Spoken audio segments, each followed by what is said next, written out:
역사상 가장 위대한 투자자, 그런데 또 가장 고독했던 투자자, 바로 제시 리버모어의 이야기입니다. 그는 시장의 심리를 정말 귀신같이 꿰뚫어봤고, 뭐랄까, 그 누구보다 극적인 성공과 처절한 실패를 온몸으로 겪어낸 인물이죠. 그래서 월가의 곰이라고 불렸고요. 자, 지금부터 월가를 뒤흔든 그 남자의 기록 속으로 함께 들어가 보시죠. 그의 인생을 한마디로 표현하면 거대한 모순덩어리, 바로 그 자체였습니다. 시장은 기가 막히게 지배했는데 정작 자기 자신을 지배하는 데 실패했거든요. 정말 화려한 승리 뒤에는 그만큼 깊고 어두운 패배의 그림자가 공존하는, 뭐랄까, 장엄하면서도 비극적인 삶이었죠. 자, 모든 전선에는 시작이 있는 법이죠. 그의 이야기도 아주 평범한, 아니, 흙먼지 날리는 한 농장에서 시작됩니다. 때는 1877년 14살 소년이었어요. 아버지는 아들이 평범한 농부가 되길 바랐지만 제시는 전혀 다른 꿈을 꿨던 거죠. 어머니가 몰래 쥐어준 단돈 $5, 그걸 들고 정해진 운명을 박차고 나와서 보스턴으로 가는 마차에 올라탑니다. 정말 영화 같지 않나요? 보스턴에서 그가 처음 구한 일은 뭐였을까요? 바로 증권사에서 주가를 칠판에 적는 호카 판석이었어요. 지금처럼 전광판이 있던 시절이 아니니까요. 띠링띠링 나오는 티커 테이프의 숫자를 하루 종일 분필로 옮겨 적는 정말 단순한 일이었죠. 그런데 바로 여기서, 이 지루한 반복 속에서 리버모어는 남들이 못 보는 걸 발견하기 시작합니다. 바로 숫자의 흐름 속에 숨어있는 어떤 패턴 말이에요. 그냥 느낌이 아니었어요. 그는 이걸 시스템으로 만들었습니다. 자, 보세요.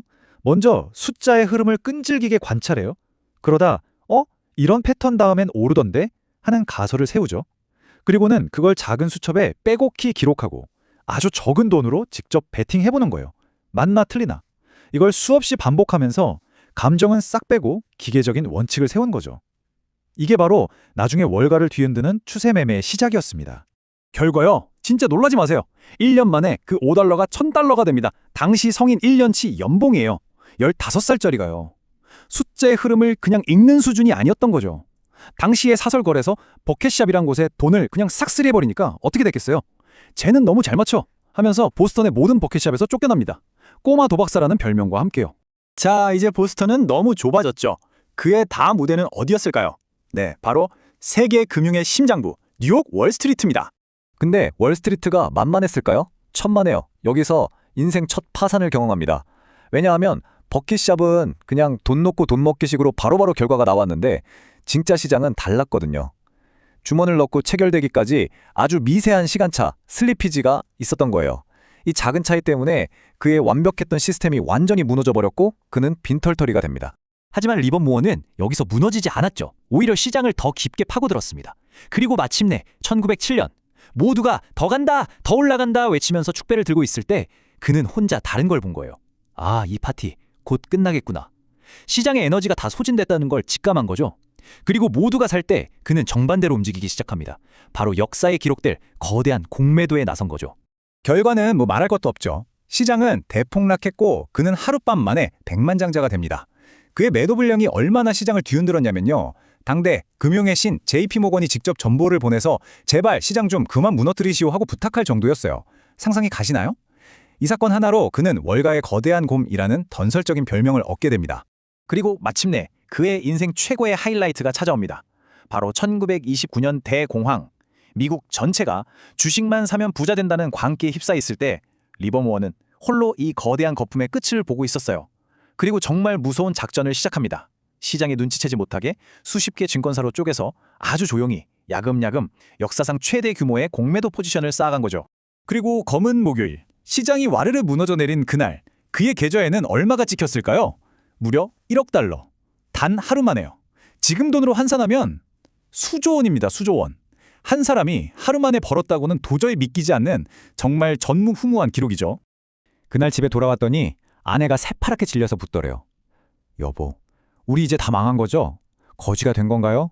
그러자 리버모어가 빙그레 웃으면서 이렇게 말했답니다. 아니 여보, 오늘 난 이 세상에서 가장 부유한 남자가 됐어. 와, 정말 그가 얼마나 높은 곳에 올라갔는지 딱 보여주는 일화죠. 하지만 영원한 것은 없죠. 정상에 오르면 내려올 일만 남은 걸까요? 이야기는 이제 그의 비극적인 몰락으로 넘어갑니다. 성공이 너무 컸던 걸까요? 그의 마음에 자만이라는 독이 스며들기 시작합니다. 평생 지켜온 사기만의 철칙, 절대로 남의 조언 따위는 듣지 않는다. 이걸 깨버린 거예요. 면화 거물이라는 사람의 말에 혹해서 투자했다가 그 결과는 정말 끔찍한 손실이었습니다. 엎친 데 덮친 격으로 사람들은 대공황의 모든 책임을 그에게 돌렸어요. 저 악마 같은 놈 때문에 우리가 망했다. 협박 편지가 쏟아지고 사생활은 엉망이 되고 그러면서 시장을 잃는 날카로운 감각마저 무뎌져 버렸죠. 결국 1934년 그는 인생의 마지막 파산을 맞게 됩니다. 그리고 6년 뒤인 1940년 11월 그는 뉴욕의 한 호텔에서 스스로 생을 마감합니다. 한때 월가를, 아니 전 세계를 쥐락펴락했던 거인의 마지막 유서에는 딱 한 문장이 적혀 있었습니다. 나의 인생은 실패였다. 참 씁쓸하죠. 그는 자신의 삶을 실패라고 했지만 과연 그럴까요? 그의 몸은 사라졌지만 그가 남긴 투자의 원칙들은 100년이 지난 지금까지도 수많은 투자자들의 바이블이 되고 있습니다. 자, 그 불멸의 유산들을 한번 살펴보시죠. 첫 번째 원칙, 바로 추세 매매입니다. 이건 그가 칠판에 숫자를 적던 꼬마 시절부터 깨달은 거죠. 아주 간단해요. 시장이라는 거대한 강물과 싸우지 말라는 겁니다. 물이 위로 흐르면 같이 올라타고 아래로 흐르면 같이 내려가는 거죠. 저항이 가장 적은 길을 따라가는 것. 이게 핵심입니다. 두 번째는 손절매의 기술입니다. 이건 정말 뼈아픈 파산을 겪으면서 온몸으로 배운 거예요. 조금만 더 버티면 오르겠지? 이런 희망을 믿는 게 아니라 기계적인 원칙을 믿으라는 거죠. 작은 상처일 때 빨리 밴드를 붙여야지 고마 터질 때까지 두면 안 된다는 겁니다. 다음 싸움을 위한 총알을 아끼는 것. 이게 바로 리스크 관리의 핵심이죠. 마지막 세 번째, 피라미드입니다. 이게 뭐냐면 이기고 있는 게임에 돈을 더 넣는 거예요. 1929년 대공황 때 그의 수익을 폭발시킨 전략이죠. 보통 우리 같은 사람들은 어떡하죠?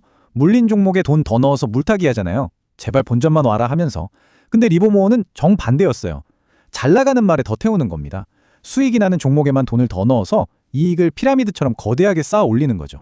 자, 그럼 리버모어의 이 롤러코스터 같은 인생이 우리에게 말해주는 가장 큰 교훈은 뭘까요? 아마 이겁니다. 시장은 내가 이기고 정복해야 할 상대가 아니라는 것. 오히려 거대한 파도나 바람처럼 그 흐름을 이해하고 존중하면서 올라타야 하는 자연과 같다는 거죠. 결국 진짜 싸움은 시장에 등락과 하는 게 아니었어요. 진짜 무서운 적은 어디에 있냐? 바로 거울 속에 있습니다. 내 안에 있는 끝없는 탐욕과 모든 걸 마비시키는 공포. 제시 리버모어는 시장과의 싸움에서는 수없이 이겼지만 이 내면의 적과의 싸움에서는 결국 지고 말았죠. 자, 그렇다면 여러분은 어떠신가요? 거울 속 당신의 가장 큰 적과 마주할 준비 되셨습니까?